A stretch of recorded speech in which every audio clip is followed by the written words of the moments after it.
Israel will win this war. And when Israel wins, the entire civilized world wins. Benjamin Netanyahu menjadi nama yang paling banyak dibicarakan dalam beberapa minggu terakhir sejak konflik di Gaza pecah. Bagaimana tidak, pria ini disorot karena arogansinya yang mengatakan kalau tidak akan ada kedamaian di Gaza hingga dia meninggalkan posisi Perdana Menteri. Sikap dan pernyataan kebencian dari Benjamin Netanyahu ini tentu tidak datang tanpa alasan.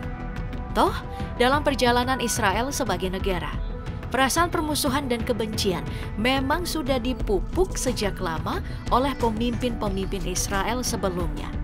Hal ini dibuktikan dengan keberadaan beragam Perdana Menteri Israel yang sangat kontroversial.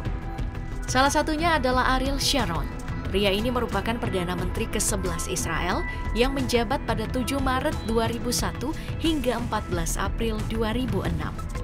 Nama aslinya adalah Ariel Sherman yang lahir pada 27 Februari 1928 dari pasangan imigran Yahudi yang berasal dari Rusia. Ariel Sharon memang tumbuh di keluarga Yahudi yang ekstrim, makanya mereka berpindah ke Israel untuk memperdalam nilai-nilai Yahudi. Dengan background keluarga ini, Ariel Sharon sangat fanatik dengan Israel. Makanya di usia muda dia sudah bergabung dalam satuan paramiliter Zionis bernama Haganah. Dalam Haganah ini, Ariel sudah mencicipi medan perang sejak umur 19 tahun hingga masa pensiunnya di militer.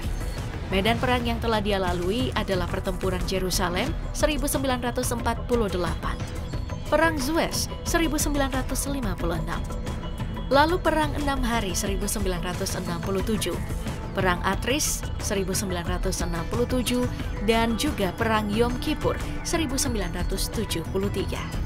Jadi bisa dibilang Ariel ini memang punya fondasi gede dalam dunia militer yang kemudian dia gunakan untuk membangun nama di panggung politik Israel. Peperangan yang dilalui oleh Ariel Sharon ini kemudian mengatakan sudah ada banyak korban yang jatuh di tangannya dan utamanya datang dari Palestina. Ariel Sharon kemudian berpolitik sejak tahun 1973 dengan mendirikan sebuah partai sayap kanan bernama Partai Likud. Lewat Partai Likud, Sharon mendapatkan kursi di parlemen Israel yang dikenal dengan nama Knesset. Dari sinilah karir politik Ariel menjadi sangat lancar dan juga kontroversial. Tahun 1975, dia menjadi ajudan dari Yitzhak Rabin yang saat itu merupakan Perdana Menteri Israel. Di 1977, dia pun menjadi Menteri Pertanian yang malah mengurusi persoalan permukiman, di mana Sharon mendukung didirikannya pemukiman untuk orang Israel dengan mencaplok sedikit demi sedikit wilayah orang Palestina. Kemudian, di tahun 1981, dia dipercayakan menduduki posisi Menteri Pertahanan yang membuahkan skandal yang besar. Bagaimana tidak besar? Sharon memerintahkan invasi ke Lebanon di tahun 1982 yang berakhir dengan pembantaian penduduk Palestina di kawasan Sabra dan Shatila. Sekitar 3.500 orang yang menjadi korban, termasuk lansia, perempuan, dan anak-anak. Laporan ini banyak diragukan karena ada juga yang melaporkan kalau korbannya mencapai 20.000 orang. Ariel Sharon yang memutuskan invasi ini kemudian dikecam berat oleh dunia. Hingga akhirnya dunia mundur sebagai Menteri Pertahanan. Tapi, apa karir politiknya berakhir? Tidak. Di tahun 1984, dia lalu ditunjuk sebagai Menteri Industri dan Perdagangan. Tahun 1992, dia menjadi Menteri Infrastruktur. Dan tahun 1998, dia menjadi Menteri Luar Negeri. Bagaimana? Ariel Sharon ini emang gak bisa diragukan ya kalau sudah sakti sempurna. Nah di awal tahun 2000-an, kemudian dia mencoba peruntungan ikut pemilu nih dan menanglah sebagai Perdana Menteri Israel di tahun 2001. Saat menjadi Perdana Menteri jelas masih rusuh. Dalam pidato awalnya dia bilang kalau Israel yang dia pimpin tidak terikat pembicaraan perdamaian apapun dengan Palestina, termasuk Kesepakatan Oslo 1993 yang ditandatangani oleh Yitzhak Rabin, Yasser Arafat, dan disaksikan oleh Bill Clinton. Padahal kesepakatan Oslo ini dianggap sebagai pintu gerbang kemerdekaan Palestina. Nah, sebab statement tersebut, Ariel ini banyak dituduh terlibat dalam pembunuhan Yitzhak Rabin dan juga Yasser Arafat. Apalagi, info dari jurnalis Ronen Bergman, Ariel setidaknya ini sudah 5 kali berkata kalau dia tidak segan-segan menembak pesawat komersil yang ditumpangi oleh Yasser Arafat. Pokoknya hidupnya ini orang ya emang sangat anti sama Palestina. Tapi apakah dia sayang betul dengan Israel? Ya, hal ini emang harus dipertanyakan ya, karena Ariel juga terlibat dalam beragam kasus korupsi dalam negeri. Mulai dari penggalangan dana pemilu hingga jual beli pulau. Nah, sikapnya yang kejam bengis sejak terlibat dalam militer hingga menjadi Perdana Menteri, kemudian berbuahlah karma besar. Pada tahun 2005 nih, Ariel Sharon ini terkena serangan stroke mendadak di tanggal 18 Desember. Dia dilarikan ke rumah sakit dan dokter mendapatkan ada kelainan di jantungnya yang mengharuskan adanya pembedahan dan istirahat jangka panjang. Namun Ariel ini ngeyel dan tetap kerja. Nah, di 4 Januari 2006, dia pun kembali terkena stroke dan harus mendapatkan 2 kali operasi. Sayangnya, operasi ini tidak bisa menghentikan pendarahan di otak Ariel dan membuat dirinya harus jatuh koma pada saat tersebut. Saat dipindahkan ke fasilitas utama di Sheba Medical Center, kondisi Ariel ini udah parah karena ditemukan bakteri dalam darahnya di 6 November 2016. Bakteri ini nih yang kemudian mendorong membusuk dan hancurnya fungsi otak hingga ginjal dari Ariel. Sungguh balasan yang begitu pedih ya untuk orang yang sadis yang telah membunuh puluhan ribu orang. Setelah 8 tahun koma, di tahun 2013 kondisinya terus memburuk dan 11 Januari 2014 dia pun meninggal di atas kasur tempatnya koma selama 8 tahun. Akhir tragis dari orang sadis yang di penghujung hidupnya mati tanpa bisa apa-apa. Itulah hukum karma yang bekerja. Sifat kejam dari Ariel Sharon tadi sebenarnya bermuara pada satu sosok yang juga pernah menjabat sebagai Perdana Menteri Israel, yaitu Menachem Begin. Pria yang satu ini merupakan partner dari Ariel Sharon dalam mendirikan Partai Likud di tahun 1973. Secara background, Menachem Begin ini punya sikap yang lebih ekstrim. Ia lahir pada 16 Agustus 1913 di sebuah daerah di Kekaisaran Rusia. Dia tumbuh dalam keluarga yang fanatik dengan pemahaman Zionis. Ayahnya adalah seorang pengusaha kayu yang juga merupakan pemimpin komunitas Zionis yang kagum pada Theodor Herzl, bapak Zionisme modern.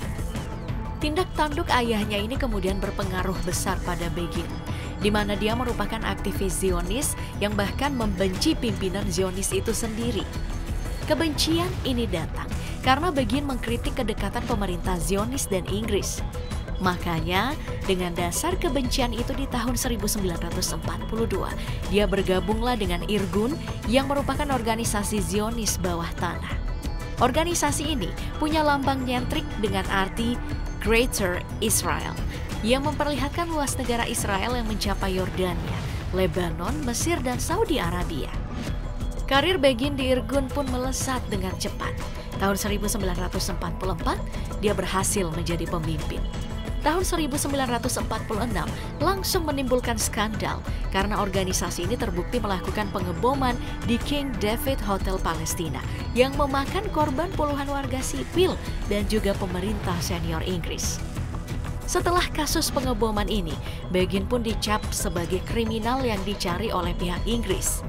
Nah, uniknya, meski sudah jadi kriminal, Begin ini masih aktif dalam berbagai tindak tanduknya seperti terlibat dalam Perang Arab-Israel 1948. Bahkan meski masih berstatus sebagai buron, ia bisa memulai karirnya setelah kemerdekaan Israel. Di awal karir politiknya, Begin menjadi oposisi dengan partai yang dia bentuk bernama Herut.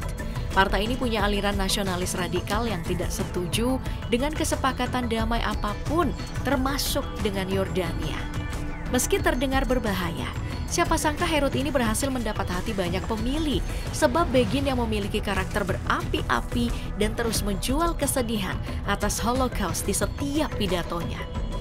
Setelah pontang-panting sana-sini dalam panggung politik Israel, pada 1977, akhirnya Begin menjabat sebagai Perdana Menteri ke-6 Israel lewat partai baru yang ia dirikan, Likud. Kemenangan Begin ini juga menjadi batu loncatan aliran sayap kanan Israel untuk berkuasa sampai sekarang. Saat menjadi Perdana Menteri, kekuatan politik dari Begin pun tidak main-main, karena dia secara mengejutkan mendapatkan hadiah Nobel Perdamaian pada tahun 1978. Hal ini diberikan setelah Begin berhasil membuat perjanjian perdamaian dengan Mesir.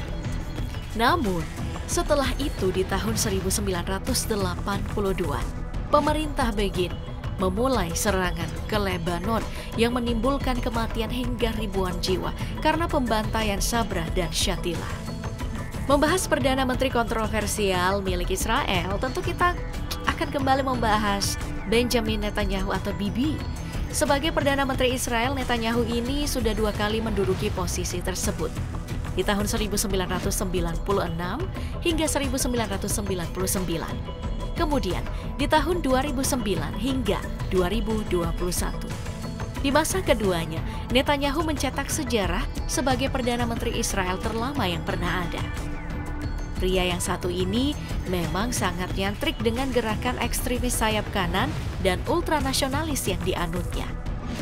Pemahaman inilah yang kemudian membentuk pemerintahan yang sekarang. Pemahaman ultranasionalis Netanyahu ini tergambar jelas dari pejabat-pejabat kontroversial yang ditunjuk untuk berada di sampingnya. Contohnya adalah Bezalel Smotrich yang menjabat sebagai Menteri Keuangan. Padahal Bezalel ini merupakan seorang aktivis anti-Palestina dan juga terkenal dengan sikap Islamofobia miliknya. Bikin gegernya lagi, Bezalel ini punya program yang gak ada hubungannya sama keuangan, yaitu perluasan pemukiman warga Yahudi di tepi barat yang sampai sekarang menuai banyak konflik. Kemudian ada juga Itamar Ben-Gvir yang ditunjuk sebagai Menteri Keamanan Nasional.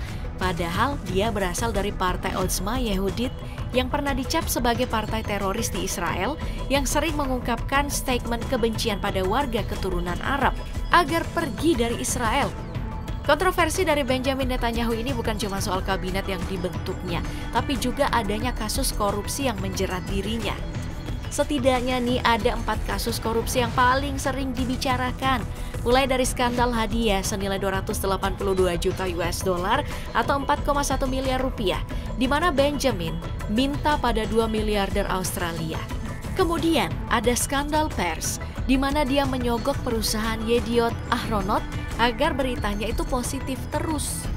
Ada juga nih skandal pembelian kapal selam dan ada skandal perusahaan telekomunikasi. Jadi bukan cuma jahat sama warga Palestina, si Bibi ini juga jahat sama warganya sendiri, yaitu warga Israel.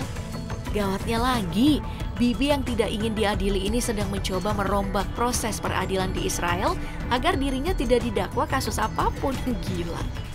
Bahkan jika perombakan ini tembus, Mahkamah Agung dari Israel menjadi sangat lemah dan bisa disetir kiri kanan sama Bibi dan juga koalisinya.